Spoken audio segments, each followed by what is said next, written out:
दरबार लगा हुआ था। बादशाह अपने सबसे बुद्धिमान काजी से किसी विषय पर विचार विमर्श कर रहा था। तभी कहीं से एक कौवा उड़ता हुआ आया और कांव कांव करता हुआ शोर मचाने लगा।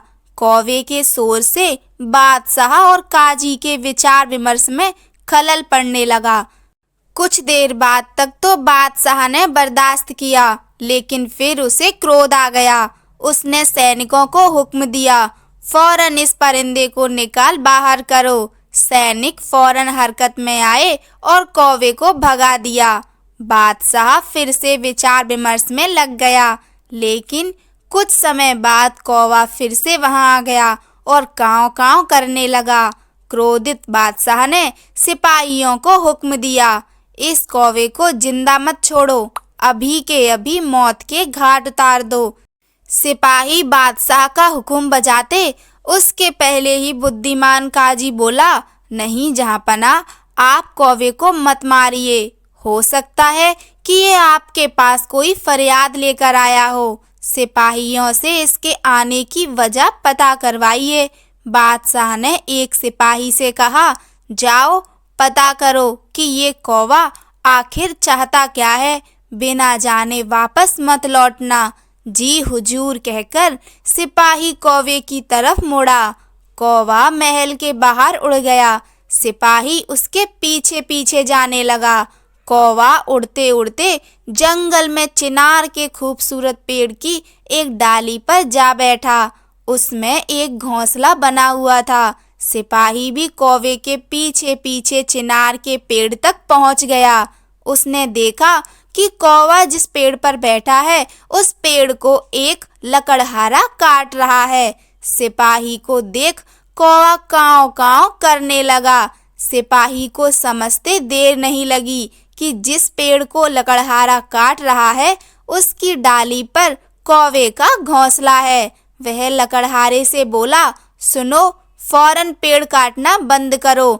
पेड़ काटने के पहले तुमने देखा नहीं कि इस पर एक परिंदे का घोंसला बना हुआ है। लकड़हारा कहाँ जानता था कि वह सिपाही बादशाह के हुक्म से उसे रोक रहा है।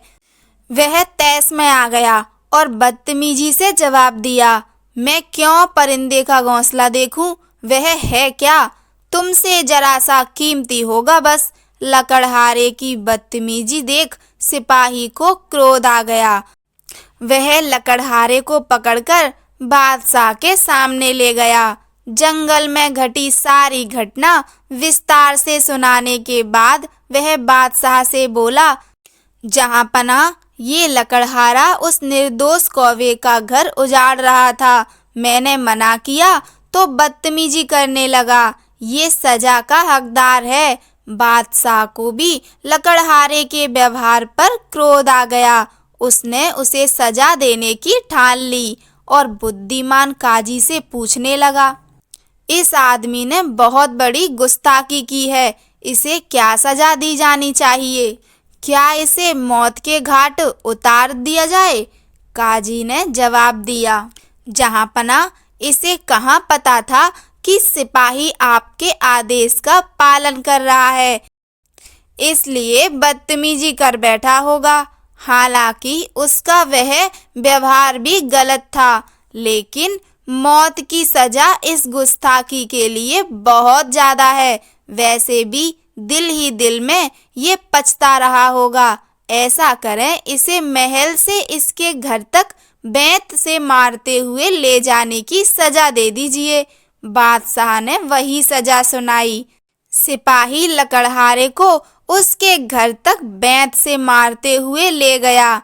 यह सजा मौत के घाट उतारने जैसी सख्त नहीं थी, लेकिन सबके सामने बेंत की मार सहते हुए उछल उछल कर घर तक पहुंचना शर्मनाक था। कहानी सुनने के लिए आप सभी का धन्यवाद। जय श्री राम।